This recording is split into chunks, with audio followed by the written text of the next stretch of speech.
Hello and welcome to the EMSNation podcast. I'm your host, Faizan Arshad. We are coming in hot, live from Sundsvall, Sweden, at the first ever Tactical Trauma Conference, sponsored by our incredible friends who have brought together a world collection of experts on leading topics related to trauma care, related to critical care, helicopter EMS transport, and of course, the ever-present tactical situation, which is on everyone's mind, regardless of where you come from in the world. So we have assembled an all-star panel to go through some of the incredible highlights of the day and bring you some of those pearls, nuggets, and tactical tips to take home with you and incorporate into your own practice. So without further ado, let's go around and introduce our all-star team. Hi, Kate Pryor. I'm a Royal Navy anaesthetist and I do pre-hospital care in the military.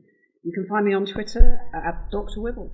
Hi, I'm Leilani Doyle. I'm with the Canadian military. I'm an anesthesiologist. I do some forward surgical team as well as starting up or helping start up our forward Aerovac component. You can follow me at Twitter, Doyle Leilani. How do you spell Leilani? Oh, yeah, Leilani.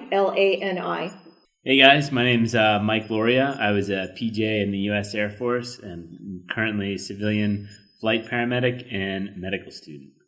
And almost a grown-up. Almost. So close. Getting close. The light at the end of the tunnel. And my Twitter handle is @ResusPadawan. Hi, I'm Mark Forrest. I'm a consultant in anaesthetics and intensive care from the UK. I'm medical director of fire and rescue and tactical firearms in the Northwest, and my Twitter handle is OBDoc. OBIDOC. That's correct.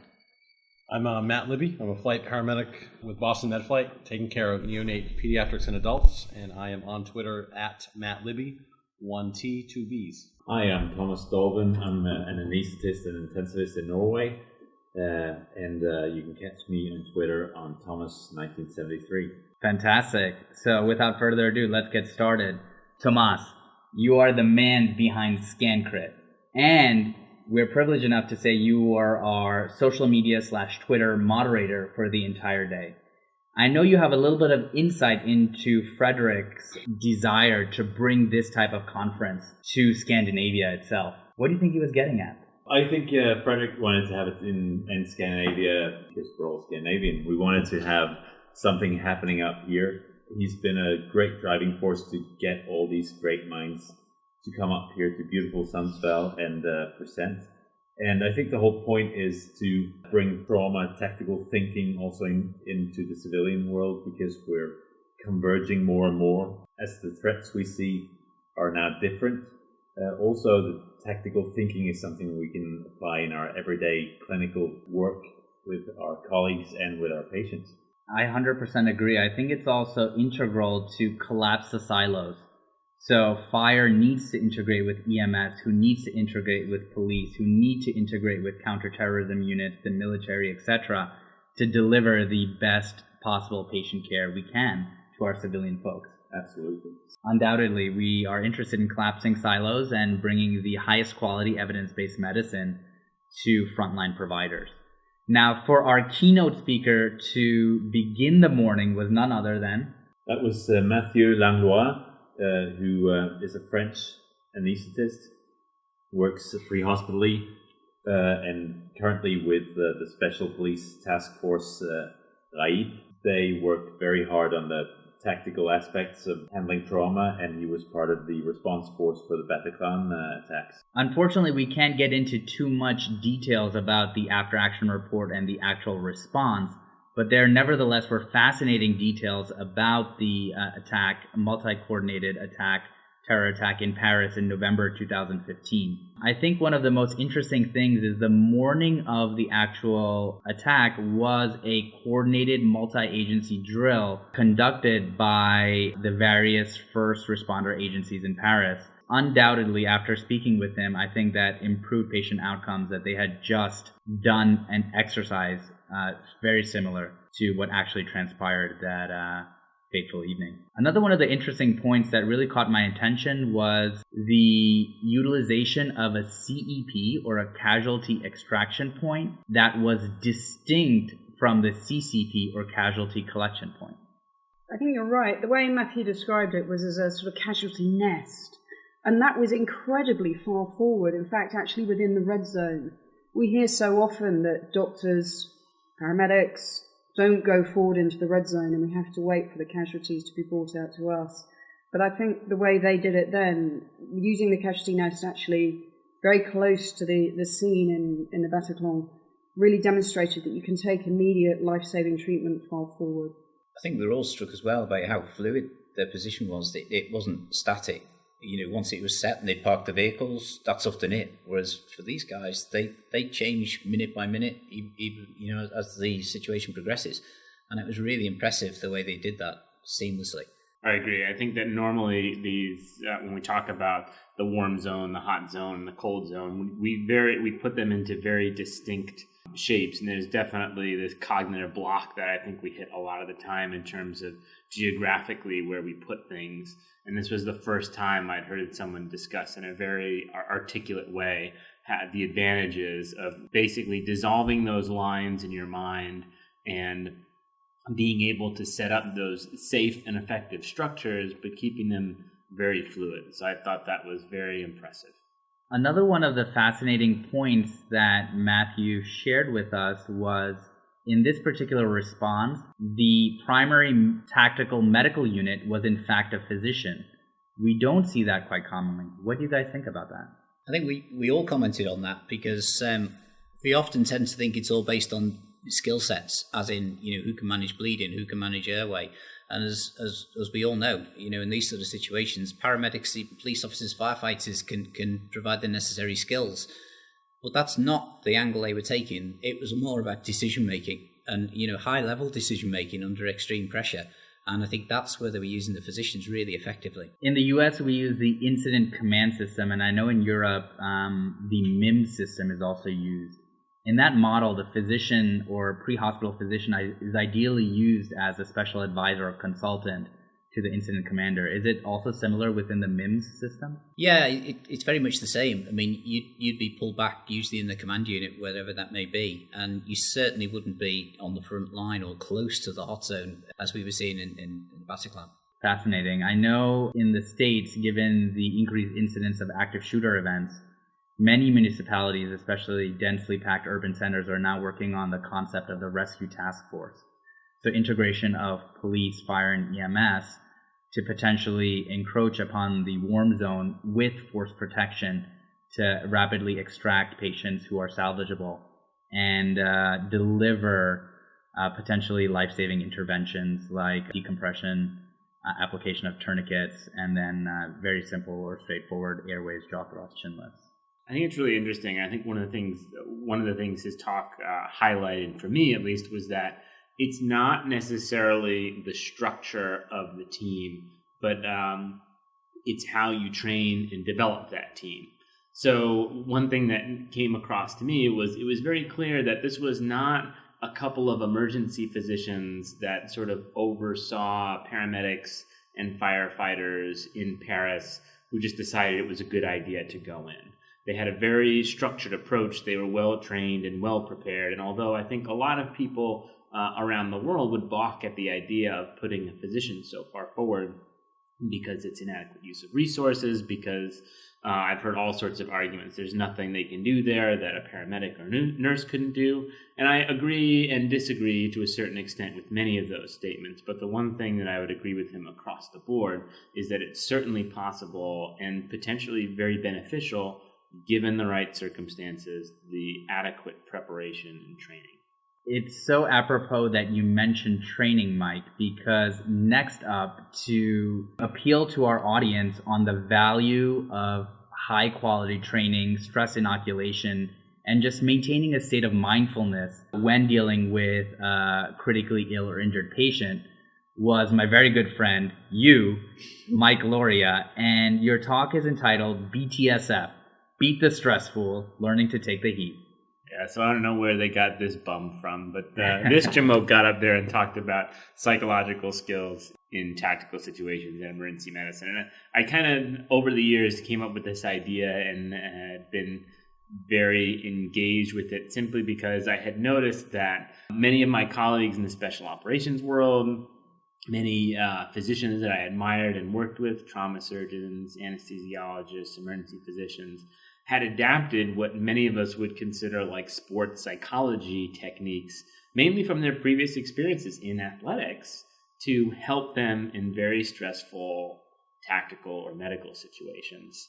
And it surprised me that there was nothing available to physicians or structured for medical providers to do this. So basically what we did was we looked at all the techniques that people were doing and kind of cherry picked the ones that we could find the most evidence for and come up with a small set for things that I think are sports psychology techniques that can be applied to medicine. Tactical breathing, positive self-talk, using visualization and mental practice, and essentially trigger words can be very helpful in preparing people to deal with stressful situations psychologically. And I would argue that you could treat physicians, paramedics, nurses, and tactical medical providers essentially as resus athletes. Just look at them, their performance in a different light, and train them psychologically appropriately. And then incorporating those psychological skills into a comprehensive training program where you give people the technical skills in addition to some of those psychological skills. And then you give them training that's relatively stressful, but allows them a structured way to practice those psychological skills to become more familiar with their personal stress response and to build confidence that they can deal with these very stressful situations. So I think that can have a pretty good effect on how people deal with these situations. Mike, I've seen that same presentation you've done a bunch of times. I think the thing I took apart from it today, I get something new from it each time, was that for the individual going through that type of stress inoculation, that it's really beneficial for them to notice their own stress responses and then see how those impact them. And they may never be able to completely wrangle those in, but if they know what to expect when they have those stress responses, like you talked about the fine motor loss, then they can prepare for those and plan for those and come up with strategies or have a partner back you up in those moments. So that was the new thing I took out of it from today. Oh, awesome. Absolutely. I think the normalization of the human stress response within this specific application of resuscitation, I think was fascinating. And stress inoculation is a confusing term that's not really well defined on the internet. And there are a lot of misconceptions about exactly what stress inoculation is. Many folks think it's creating a loud soundtrack and putting providers through like an electric field and just poking and prodding them until they break down and cry, etc., etc. But that's not how you present stress inoculation. Not at all. And I think that's one of the biggest misconceptions. In fact, it's quite easy just to come up with an overwhelming scenario for people. Unfortunately, there's very little educational utility in that sort of situation. And to touch on what Matt had said, I think that it's important that people slowly begin to recognize those signs and symptoms of in themselves of when they start to get stressed out. And if you just present people with a crazy, stressful situation and they completely lock up because, they're getting beaten with baseball bats and screamed at, not only do you lose educational value, but you lose the ability to slowly uncover over time, oh, you know what, when I get really stressed out, I forget to talk or explain things to my team. I don't communicate as effectively, or I start to get very distracted. I go from a very structured methodology in the way I assess my patient to I start to skip all around and I lose focus on things. And those are very important. Mike, I'd like to ask you a question. What do you do if you see the team falling apart, if you see them breaking and you worry you maybe have taken them too far? How do you bring them back? So that's a good question. And it's I'll answer it in a couple parts. First is understanding how we modulate the different stressors, and we basically kind of chunk them into two major groups, intrinsic and extrinsic. So intrinsic being clinical complexity of the patient and how sick they are and how the medical procedures you're doing to the patient are going, versus extrinsic, which is all of the environmental stuff, how the other players and the other people are acting, light, noise, all those things. And one of the challenges to stress inoculation is that you're generally working with a mixed group, and people will get completely overwhelmed at different points in time. You may have people with different skill sets and levels of experience. If you get the sense, and this requires a little bit of the instructor je ne sais quoi, right? The understanding, trying to see like, oh, they're starting to come apart, perhaps. And at that point, we'll all slowly dial back or down titrate on specific stressors until we sort of get back on track.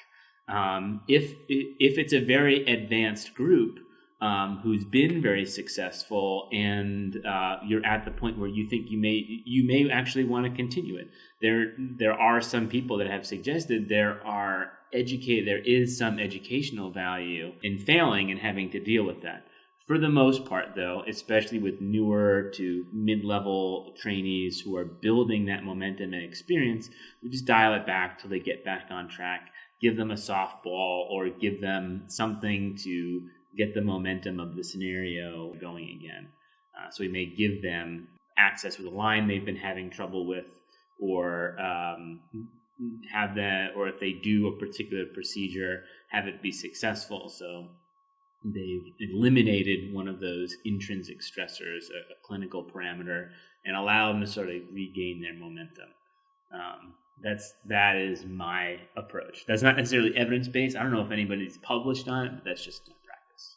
Should we discuss further? I mean, there's a fantastic group of educators, and you all teach in different environments. Mark, for example, what do you do with your students when a 1,000-pound gorilla shows up out of nowhere? Well, I think the first thing about it is you've got to have, as I said in my talk, you've got to have clear objectives. So if you're going to have a gorilla scenario, that scenario had happened in a real zoo. The scenario we're talking about is when there's been a gorilla escape and the vet had been called to sedate the gorilla, and the gorilla had attacked the vet, and the vet had shot the keeper with carfentanil, and you can see where it all went. And when they arrived, the gorilla has been barely contained by the keepers, but you've got a vet who's got a head injury and is fitting, and you've got someone who's had a respiratory arrest from carfentanil. So they were our key objectives, and the gorilla could have been water flood in the environment, it could have been, a plane crash, it could have been a whole raft of other things. And the objectives were very, very clear, and I think that's important. I think the other thing I was just interested in what Mike was saying then about letting them run with it. If it's going pear-shaped, I remember in the old days where you never let your simulator die because it's supposed to be a bad thing. People die. And, you've got to run it through sometimes and let it go pear-shaped, and then it's all about the debrief then. And the thing that I would add on to what I just said, and I think is also very important, is that processing that I think can be very beneficial sometimes. But I do think it's sometimes worthwhile to go back and potentially run the scenario again, or at least if people want to focus on particular aspects where the scenario broke down. There are times where instead of running the full scenario again, we'll just call pause or go back to a particular point in time and have them rethink some of what was going on, maybe change the scenario a little bit so they don't know exactly how it plays out, but let them sort of deal with that failure and then go back and try something else again, kind of like they would in real life, only we accelerate it and compress it into an afternoon or something. How important is it to create a safe environment where your providers are training and allowed to make mistakes? Absolutely critical. It is the foundation upon which everything is built. And it's very hard sometimes because, in general, there's a selection bias for a lot of the training because people who believe or think or are, in fact, very good want to push themselves even harder a lot of the time. So there is, I think, often, not always, but often, this sense that you're failing in front of your friends or you miss something in front of your friends that's essentially like unforgivable or really bad, or it hurts your ego, and you have to let go of that and encourage people to create this psychologically safe space where it's like, it's okay. We want you to try your best and do very well. We'll work on your areas, but understand that we're all going to make mistakes. And there are times where I've gone first. I've volunteered to go first, and people watch me once or twice even screw up by the numbers, and talk about it and go back and do it and prove to them that, it's okay. It happens. It happens to the best of us. It's just the way it is sometimes. Mm-hmm. I think once they see that, once they get to know, once they get to understand that, not only does it help from an educational standpoint, but I think it helps them actually improve their performance, because once you lose that hypofrontality or hyperfrontality, oh my gosh, if I screw up in front of my friends or my medical director or whoever, it's going to be bad news. That in and of itself reduces the stress in the scenario and allows people to more freely perform how they would, I think. Isn't that also what you focus on for training? If you focus on the medical technicalities, or if you focus on the team interactions, what do you think? In terms of what the goals of the scenario are, I guess it's fine either way. You just choose which one you're going to focus on based upon what the goals of the scenario on.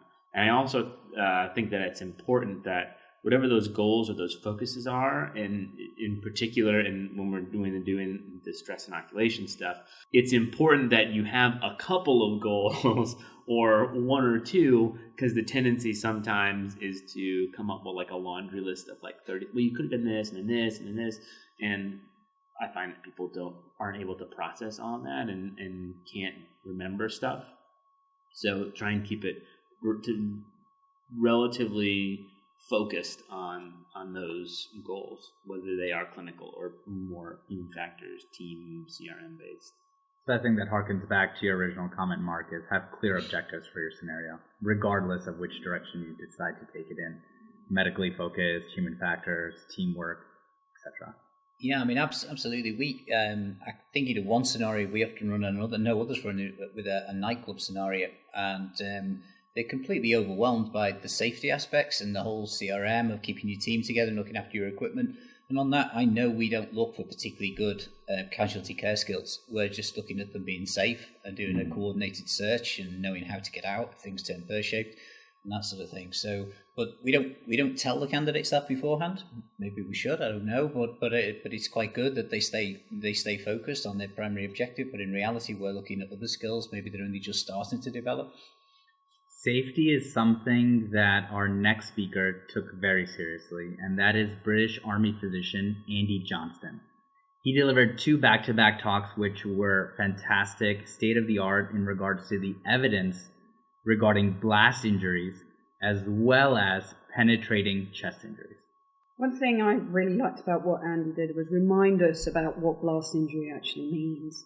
That the primary blast injuries are due to the explosives themselves and the blast wave they create on the body surfaces. So that's where our casualties are going to get blast injury, blast lung. They're going to get their eardrums blown out. They can get concussed. Secondary injury is due to flying debris and fragments. There's those shrapnel injuries that we see.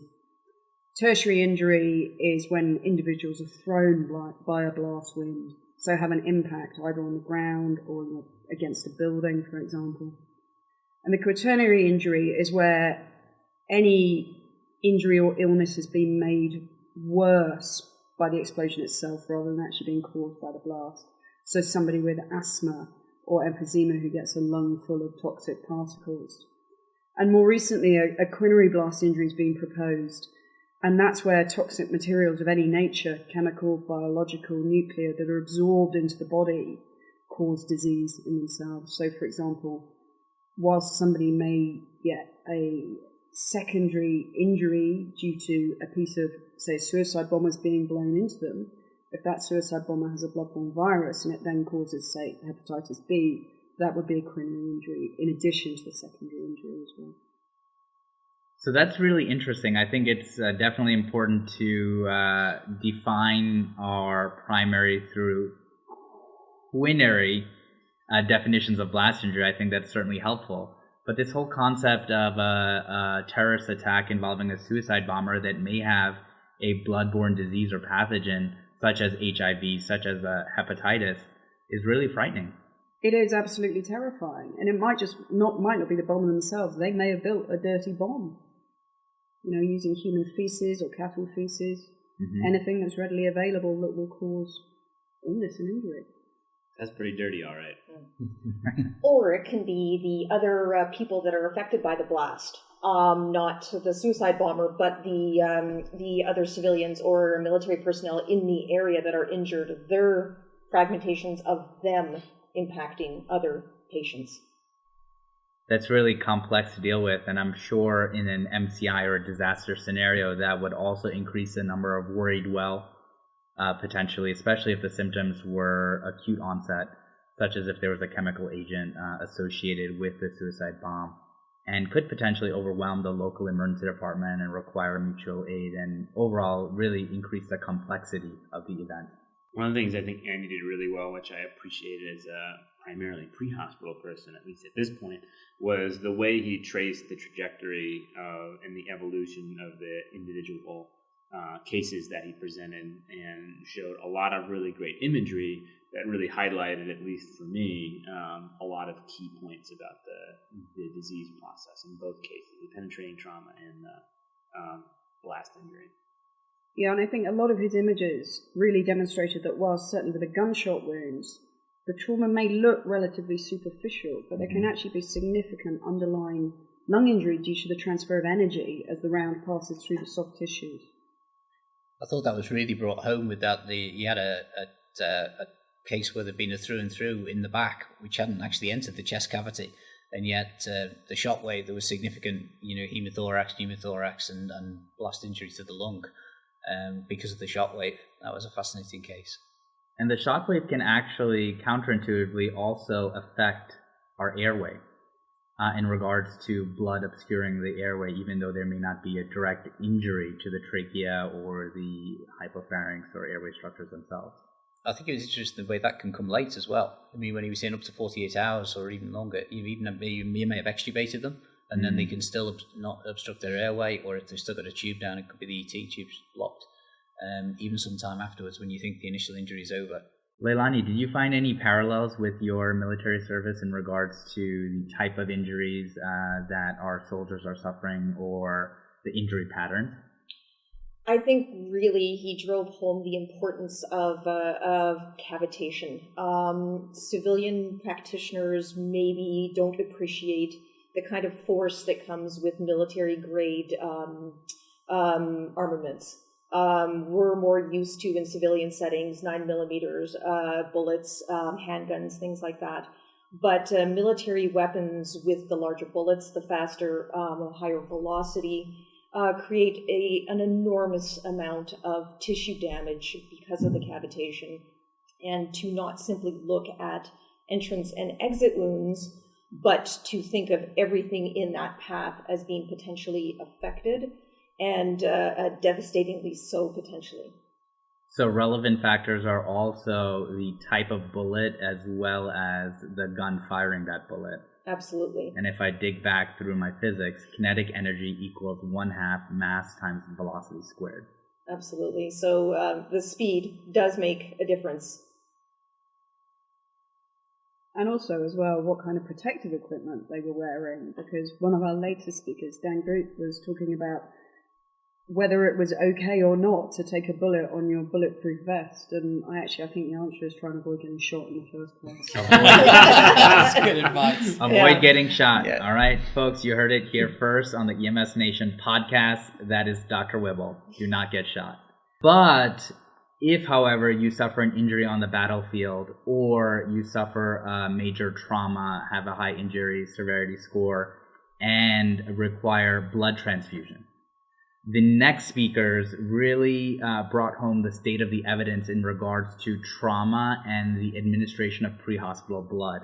And those were, help me with the pronunciation, Thomas. Oh, it's Jakob Stensballe.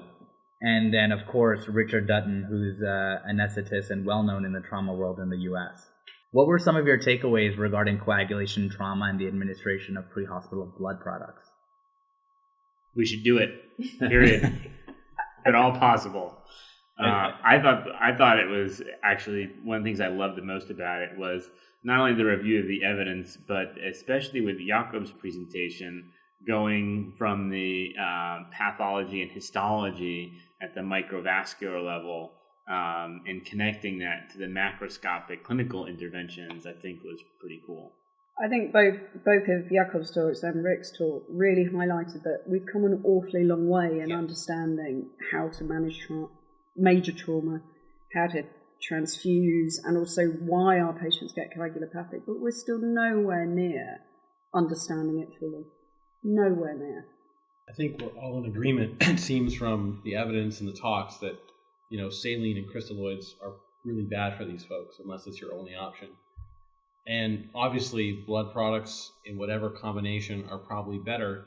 But what didn't get talked about today, and what I think I see missed in my practice with my people that I work with, is that being okay, and it was talked about briefly, with a really low blood pressure is something we're really bad at. I think as soon as we see that systolic number kind of below 90, our instinct is to resuscitate with some type of fluid. And probably my instinct is based on what people are talking about, that waiting until end organ perfusion is starting to go away, or your hand is really forced, and then using a blood product may be a point that we need to start talking about more, besides the fact that blood products are best, because I think we all kind of agree now that blood products are probably the best. What I think we might not agree about is what's the right amount, or when do you pull that trigger? I think there's a lot of variability there. So my concern in my environment is we talk about all the time carrying 2 units of RBCs. I'm not sure that makes much of a difference for anyone. So I think that's an interesting conversation that comes out of the stuff that was presented today. I think I agree. I think that's a really interesting subject because there is widespread acceptance now that we use permissive hypotension, but of course every single patient, every single casualty will tolerate that to a varying degree. And how you determine that shock tolerance is not something you can do necessarily stood next to them in the street or in the ED. And so I think people want a blood pressure to target and to work to, but as Rick said himself, what about time? How long can you leave them with that blood pressure? And these are all questions we've not really answered. Yeah, I think most of the studies that talk about permissive hypotension, they don't go past an hour. So we don't really know how long you can leave them. And in fact, I think there may have been studies that show that after an hour that it's probably not great to leave people at a low blood pressure. But what's low? That's an individual thing. In my practice in the civilian setting, a lot of my patients are old, really old. They're 70, 80, 90 years old. Well, they don't tolerate a blood pressure of 90 systolic. They probably sit at 180 systolic most of the time. So it's also your patient population, the medications they're on, that it's tactical trauma here, but in civilian settings, we're also seeing a hell of a lot more elderly patients. So what was your estimation of the data that was presented, Leilani, since much of the data is military-based, young, healthy adults, primarily male, that probably have a fair bit more reserve than our civilian population that primarily in regards to trauma are more often suffering from blunt rather than penetrating trauma? Yeah, I think that there are lessons we can definitely apply, but we need to be cautious in applying them all, a blanket kind of approval of all of these kind of protocols, because again, older patients, female patients, patients with chronic medical illnesses on medications are not going to tolerate the kinds of trauma that a 20-year-old special forces soldier would. And also the kinds of trauma we're seeing elderly patients that are falling from a chair and ending up with terrible chest injuries that are life-threatening. So there are lessons that we can definitely apply and learn from, but we need to apply them cautiously and remember that it's not a one-size-fits-all. That's an interesting subject because, John Holcomb certainly raised the issue that often the elderly civilian population would benefit more from damage control than the super fit, soldier who can tolerate the shock, as we say. And so it probably shows, damage control works, but leaving somebody shocked for a long, long time doesn't, and especially if you're elderly and frail. I think Dr. Dutton's interpretation of the proper study was also interesting. Dr. Holcomb's study, the PRO-PPR study, which explored the 1-to-1-to-1 resuscitation versus the 1-to-1-to-2 resuscitation strategy in regards to types of blood products. Was that a positive study? Was that a negative study? Sort of depends on your underlying bias. Speaking of biases, what type of blood product should pre-hospital providers be carrying, if any? There are a whole spectrum of different types of blood products. Some that require refrigeration, others that do not. Some have limited lifespans. The evidence is not very clear. As a panel of experts, how do you guys approach that problem? I think you're right. The evidence isn't clear at the moment. And there's a study going on in the UK based out of Birmingham at the moment, the REFILL trial. And that may give us a better idea of whether pre-hospital blood is the right thing to be doing. And that is REPHILL. Yep, that's right, double L at the end. But having transfused rather a lot of young men and women who've lost most of their circulating volume into the mud in Afghanistan, it seems intuitively right to try and restore their circulating volume with as close as you can get to whole blood. And we used to carry blood and FFP because it was pretty much guaranteed we'd use it. It very rarely went to waste. But increasingly, now we're not using our products so often, we're starting to look at maybe using lyoplast, dry plasma that can be reconstituted. But I have to say I long for the days of the operating theatres at Camp Bastion where I could give fresh whole blood from a walking donor panel. Because it's like giving IV glue to a patient who's coagulopathic.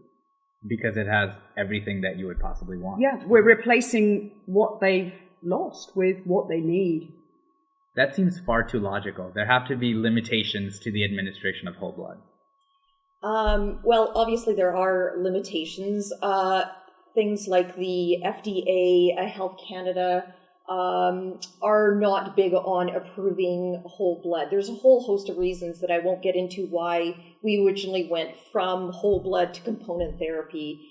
It was cost savings, it was a whole host of things, but we do know that taking whole blood, separating it into the components, and then putting it back together does not make whole blood. It makes a product that has less clotting factor, that has less hemoglobin, that just doesn't have necessarily what we need in the right ratio. So giving a patient whole blood sounds ideal, but there are a lot of reasons why we may never go back to that. That being said, there are multiple centers in the U.S. that are looking to give cold whole blood to trauma patients up front. I think that the Mayo Clinic is one of them. I can't remember one of the other centers off the top of my head. A cold product might be something that we may be able to give in the near future. I know there's arguments about whether, oh my God, platelets don't work when they're cold. Platelets in their component are kept warm so that they have a longer lifespan in a cancer patient. So they sit around in circulation and treat thrombocytopenia. They don't actually, they're not for the trauma patient. A trauma patient, we actually want sticky platelets. Cold platelets are sticky platelets. They're not going to stay in circulation long, but they're going to go exactly where they're needed, hopefully, we think, and do their job. So a whole blood might be an answer, say, in a civilian setting. In the military setting, we do, especially far forward, do the walking blood donor. So patients are screened prior to deployment. They're considered low risk. And if one of their buddies is injured, then we do a rapid viral testing. We're looking for HIV, hepatitis B and C, and syphilis. And we do a rapid blood grouping again to ensure that, obviously we know they haven't changed, but to make sure that we don't make an error. There's many schools of thought. What's the safest way to do that? I know that the Ranger, the Rolo blood program, they use low titer O for everyone. So they're only going to take O, and they're going to give that to everyone because it's safe in everyone. There's also maybe we can give O to everyone except A, and then A can get their own blood type.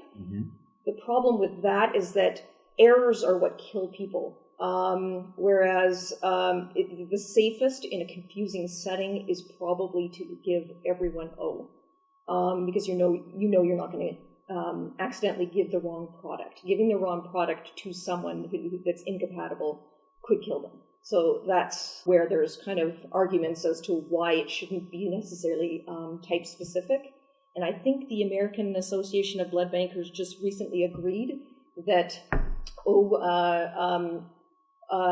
titer O would be an acceptable product, that they because what was kind of limiting say fresh whole blood was that they were insisting you had to give type specific.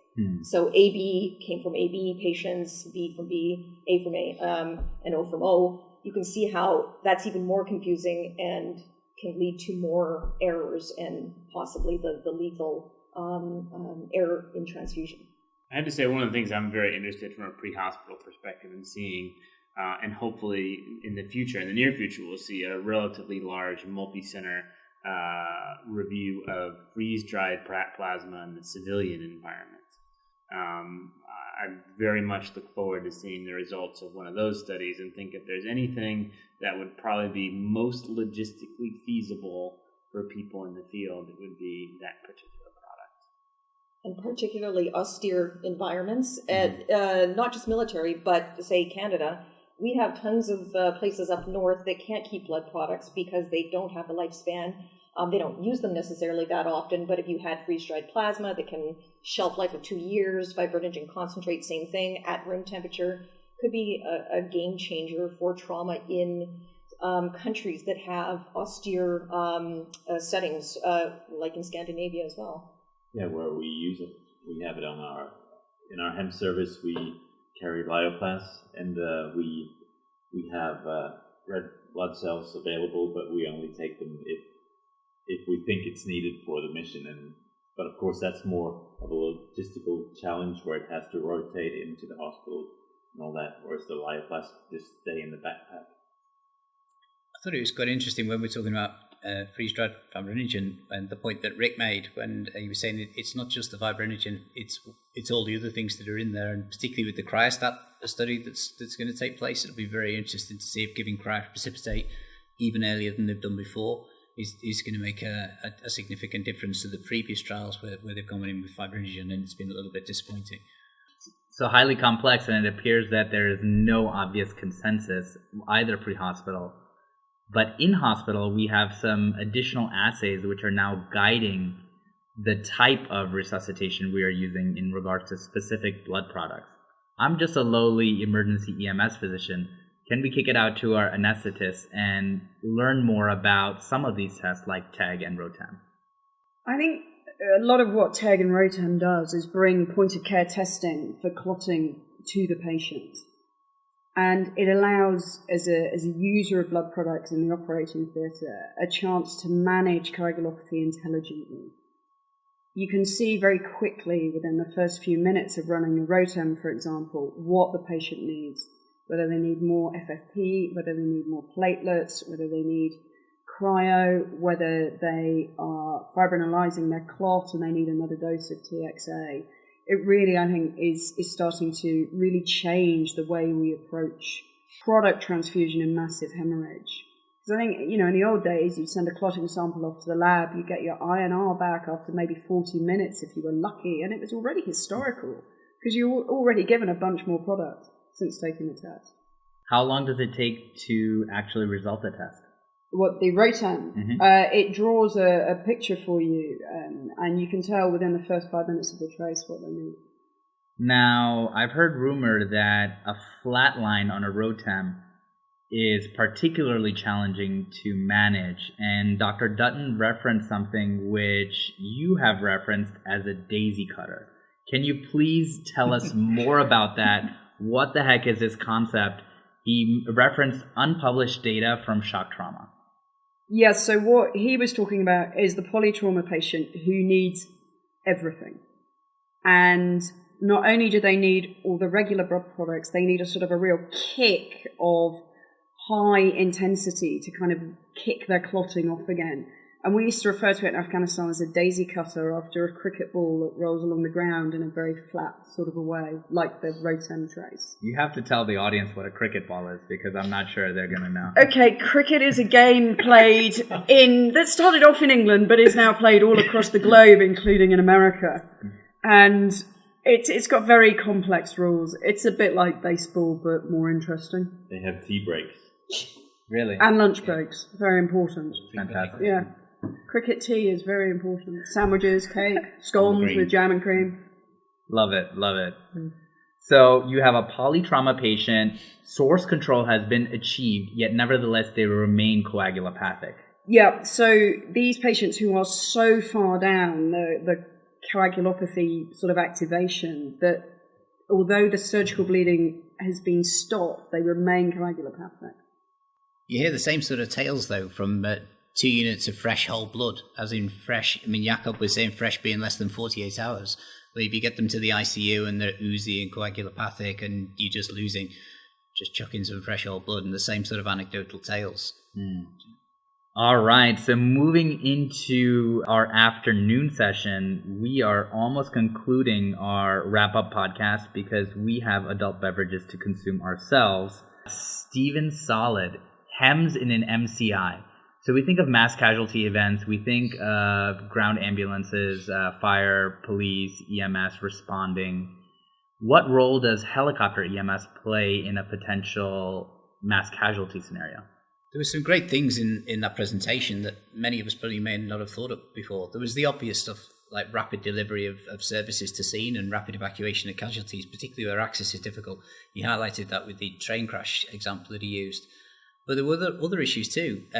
Too many helicopters can be a problem, and all the challenges of coordinating it when you get 17 helicopters and where they go to land, and maybe putting them remote from the scene and then bringing them as and when you require.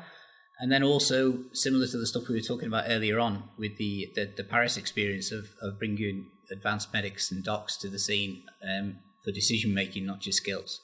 And another thing that was talked about was the ability of using a helicopter to move people to hospitals that you otherwise wouldn't be able to reach in a reasonable amount of time to kind of decompress that secondary patient movement. Because if you're going to move 50 patients all to one hospital, you've effectively, given them no care. So the helicopter gave that ability as well. So if you have burn patients or severely injured trauma patients, you may consider alternative destinations which would otherwise be unreasonable via ground transport. Fantastic resource utilization. Or when those resources are, or logistically, those resources are not able to physically reach a hospital in any hospital in any reasonable amount of time. Where he reviewed one of the mass casualties where egress in and off the air, in and out of the area was very limited and or completely congested, that it would be nearly impossible to get an ambulance through. Is certainly a viable option. I think it was really impressive the way, because they were large networks of helicopters, they weren't individual charities or individual companies, they were able to mobilize them all and move all of the assets into that area, even from another country. He was citing a German incident where it was primarily German and Austrian aircraft. Absolutely. Yeah. That was really impressive. Fascinating.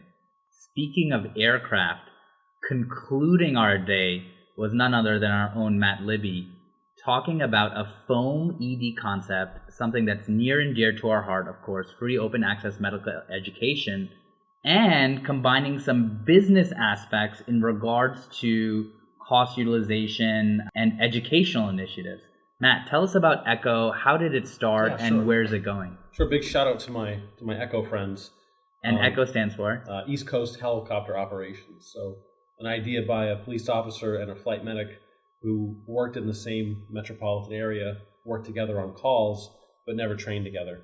And just realizing that there's this immense wealth of knowledge out there that doesn't get shared between companies, particularly in the U.S. when most of the providers are for profit. So there tends to be walls between providers and kind of even a greater siloization than you'd have otherwise. So this was services coming together and then having the actual providers kind of decide what stuff they want to learn and creating an environment where we can exchange crews and exchange training techniques, kind of ways of doing things, and kind of create a network of education. So we've been able to have conferences, inter-facility ride-alongs with each other's companies, and expanded that now into clinical experiences and kind of sharing training techniques and the like.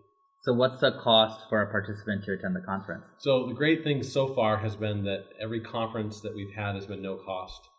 We've been able to kind of beg, borrow, and steal facilities, places to have conferences, And then we've been lucky that the big providers of aircraft like Sikorsky and Bell have sponsored the conferences so they can have access to marketing. So far, the couple thousand people we've had at conferences and all the pre-conference meals, everything has been no cost, which particularly in the U.S. where the providers are mostly paramedics and nurses, is really great. So it kind of breaks down those barriers to access of the education. So hopefully we can continue to do it for no cost. It gets harder each time. I think the three of us were actually at the very first one back in 2015, but you said it had grown substantially in the past couple of years. Yeah, huh? we hosted in Boston and had a couple hundred people at 2 hospitals. We got the Beth Israel and Brigham and Women's to both donate space, and we had a really great conference weekend. And then over 300 scheduled for Philadelphia at the end of the month. So we're all excited for that. It's really an amazing group, and if you guys have the chance, I would definitely check them out. Google East Coast Helicopter Operations or ECHO, and then you can follow them on Twitter at East Coast HeliOp. One thing that really resonated with me, Matt, from your talk was where you described a couple of providers who have worked with quite a lot of sort of experience and years behind them in another service who did something very differently to the way your system does it. And when you said, your boss said, no, we don't do that here. I think it's so important to recognize that the way we do something in our system might not be the right way. Right. And other systems might do it better. And we have to be prepared to learn and to adapt from other people. Right. We tend to, we get really siloed into our own organization, and we think that we're not because we'll have cross-specialty or we'll have cross physicians in different areas come in to teach us, but ultimately we're all working for the same people and we're all sharing the same culture. So when you can go out and find someone from kind of a new culture and see how they do it, I think that's when you can really expand kind of your boundaries and how you've done stuff in the past. So. And that really is the spirit of FOMED. That's why we're here in Sundsvall. Sundsvall, Sweden. And that seems like a logical place to conclude. So this is Kate Pryor at Dr. Wibble on Twitter. Leilani Doyle at Doyle Leilani. Mike Lauria at Recess Padawan. Mark Forrest at Obidoc. Matt Libby at Matt Libby. Thomas Sullivan at Thomas 1973. And Faizan Arshad wishing everyone a safe tour.